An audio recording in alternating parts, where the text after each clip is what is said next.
भारत का दूसरा सबसे बड़ा वैश्विक साहित्य महोत्सव का आयोजन नोएडा के मारवा स्टूडियो में किया गया।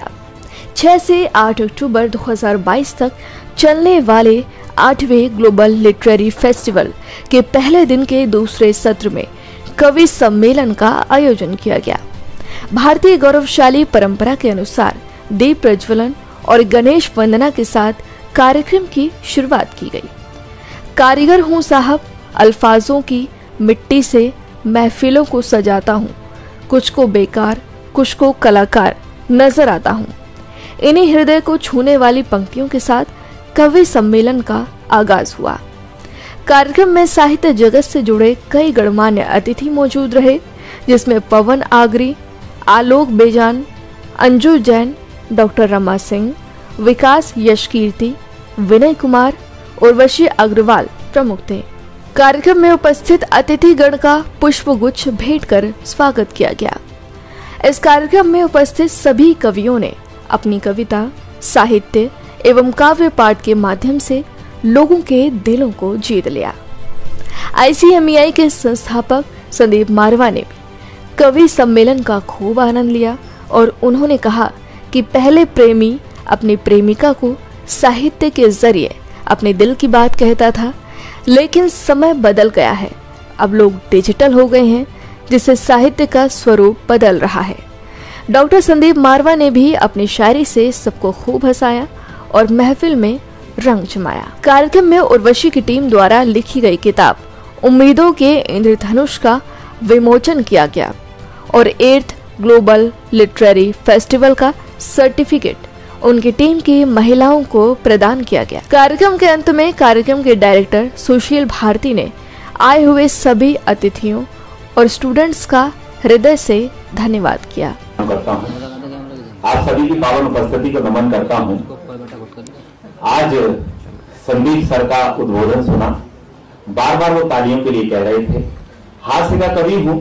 अभी मैं बेंगलोर HAL के कार्यक्रम में मैं गया था, तो मैं देख रहा हूं जैसे पीछे वाले सारे बच्चे तालियां बजा रहे हैं, तो एक बड़े साहब बैठे थे सामने, वो मेरी कविताओं पर ताली नहीं बजा रहे थे। तो मैंने उनसे पूछा, मैंने कहा साहब सब ताली बजा रहे हैं, आप ताली नहीं बजा रहे हैं? बोले क्यों बजाऊं? मैं बड़ा आदमी हूं, उसके लिए भी मैंने आदमी रखे हुए हैं। अरे मैंने कहा तुम हंस भी नहीं रहे हो? बोले क्यों हंसूं?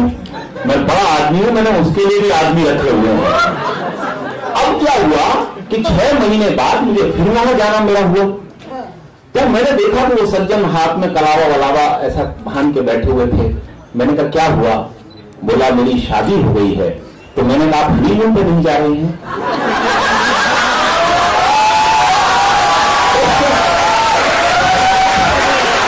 आप इतने बड़े आदमी तो नहीं होंगे, तेरी गलियां धनतेरस की रौनक है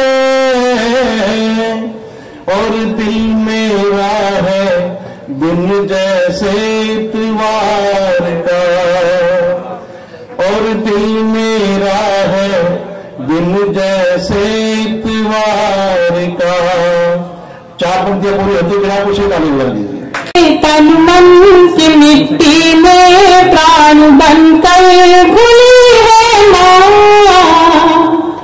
नमक जैसी जरूरी और कभी गुड़ की डली है माँ। मेरे तन मन की मिट्टी में प्राण बनकर घुली है माँ, नमक जैसी जरूरी और कभी गुड़ की डली है। और कितने ही फील्ड के हैं, कितने ही साइंस भी, आर्ट्स भी, कॉमर्स भी, फिल्म भी, फैशन भी, क्या कहते हैं आपका हॉस्पिटल मैनेजमेंट भी है। तो सब कुछ में रहते हुए और एक एक को पहचानना ये बहुत बड़ी बात है। और जब मुखिया इतना जागरूक होता है तो उसके बाद बच्चे तो अपने आप जागरूक होते ही होते हैं। साहित्य लेकर की चुनौतियाँ क्या है? साहित्य लेखन की चुनौतियां आजकल तो ये, क्योंकि जब से व्हाट्सएप और फेसबुक आ गया है तब से चुनौतियां बढ़ गई हैं। क्योंकि हम जैसे लोग जब लिखना शुरू किया था तब ऐसा कुछ भी नहीं था। हम लोग बड़े लोगों से सीखते थे, उनको सुनते थे, उनसे पूछते थे कहाँ गलती है, कैसे गलती है, कविता में, गीत में, गज़ल में क्या अंतर होता है, नई विधा कौन सी आ रही है। आजकल के बच्चे कुछ नहीं पूछते, सब गूगल से सीख लेना चाहते हैं और इसके साथ व्हाट्सएप पे डाल देते हैं, फेसबुक पे डाल देते हैं। 10 लोगों ने वाह वाह कर दी तो सोचते हैं कि महाकवि हो गए हैं। तो महाकवि क्यों नहीं बनते? महाकवि बनने के लिए आग में तपना पड़ता है, तब जाके हम महाकवि बनते हैं। और कालजयी रचनाओं के लिए तो जैसे तुलसीदास, सूरदास बनना है तो अभी तो बहुत दूर की बात है, ऐसा बन नहीं सकते अभी। सर, आज आप ग्लोबल ग्लोबल लिटरेरी फेस्टिवल में आए हैं, क्या कुछ कहना चाहेंगे? ये साहित्य के प्रति लोगों के रुझान के लिए एक बहुत यादगार कार्यक्रम है। मैं पहली बार इस कार्यक्रम में आया हूं और ये मैंने महसूस किया है कि बल्कि ये कहा जाए कि उत्तरी भारत का एक सबसे बड़ा इस तरह का कार्यक्रम है जिसमें कला की हर एक विधा के बारे में विचार किया जा रहा है, प्रदर्शनी की जा रही है, लोगों को अपने विचार रखने का अवसर दिया जा रहा है और छात्रों को विचार सुनने का अवसर दिया जा रहा है। एक बहुत अच्छा प्रयोग है। ऐसे प्रयोग देश के भिन्न भिन्न भागों में होते रहने चाहिए। सर, संदीप मारवा सर के बारे में क्या कहना चाहेंगे? जी, संदीप मारवा सर के बारे में क्या कहना चाहेंगे? ये अकल्पनीय रूप से एक व्यक्ति के द्वारा इतना बड़ा कार्यक्रम आयोजन करना और इतना बड़ा सेटअप खड़ा करना जिसमें 5000 छात्र छात्राएं भिन्न भिन्न विधाओं में शिक्षा ले रही हैं। वहाँ निर्देशन भी सीख रहे हैं लोग, तो चित्रकला भी सीख रहे हैं, साहित्य एक तरफ सीख रहे हैं तो अभिनय भी सीख रहे हैं, भिन्न भिन्न विधाओं को लोग सीख रहे हैं। ये बहुत बड़ा काम है। मैं तो कहता हूँ कि भारत में एक व्यक्ति के द्वारा किया गया। मेरा बेटा भी विस्लिंग बुड्स में पढ़ा था बम्बई में, मगर ये उत्तर भारत में इस तरह का इतना बड़ा कार्यक्रम, और अभी जो भविष्य में एक और फिल्म सिटी बनने जा रहा है उत्तर प्रदेश में, उसमें भी आपके पांव फैले हैं, मेरी ऐसी अपेक्षा है।